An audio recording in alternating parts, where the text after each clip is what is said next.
debu.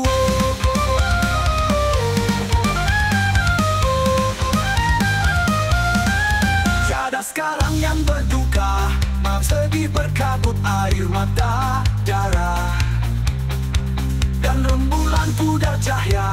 Lalu dengan apakah hamba terangi diri, sedangkan bongkar lilin pun menjadi angku harga.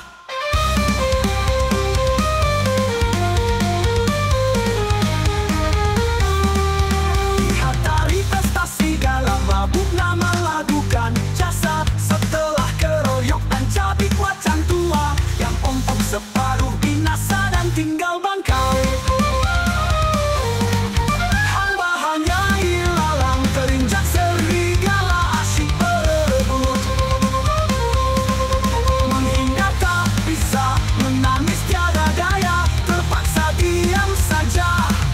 Kalau yang disebut intelek tak lebih dari seonggok telek yang suka merengek. Kalau yang disebut pejabat dan penguasa tak lebih dari sekelompok penjahat yang suka merampok dan memperkosa. Kalau yang disebut rakyat hanya bisa meratap dan mengutuk tanpa tahu harga budi dan jasa, maka jangan salahkan lembah yang asyik menari badai, yang sibuk berpesta pora, dan bumi yang merintih menjerit memanggil kiamat untuk menjemput segera.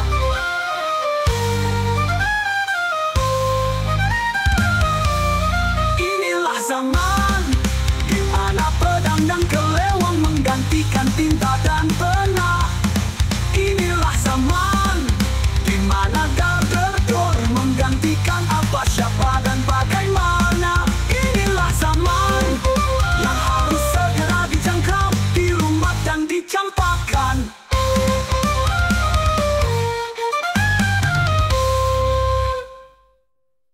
Ini zaman yang dibuka oleh seduh sedan, diisi selaksana tapan, lalu ditutup jerit kematian. Mawar setaman Melayu tertiup angin kering penuh debu.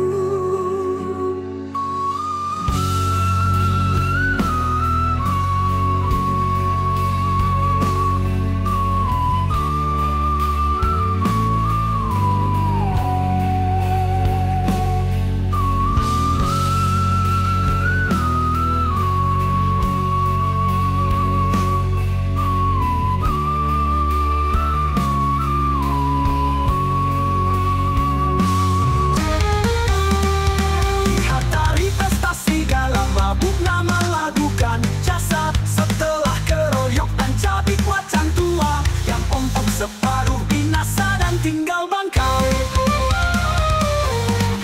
Hamba hanya ilalang terinjak serigala asyik berebut, menghindar tak bisa, menangis tiada daya, terpaksa diam saja. Kalau yang disebut intelek tak lebih dari seonggok telek yang suka merengek. Kalau yang disebut pejabat dan penguasa tak lebih dari sekelompok penjahat yang suka merampok dan memperkosa. Kalau yang disebut rakyat hanya bisa meratap dan mengutuk tanpa tahu harga budi dan jasa, maka jangan salahkan lembah yang asyik menari badai, yang sibuk berpesta pora, dan bumi yang merintih menjerit memanggil kiamat untuk menjemput segera.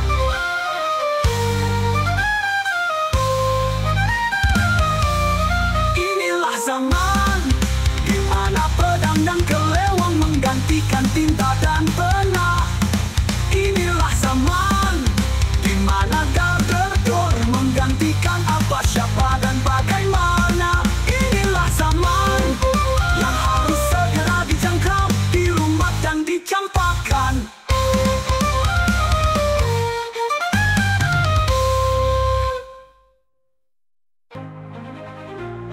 Inilah zaman di mana pedang dan kelewang menggantikan tinta dan pena.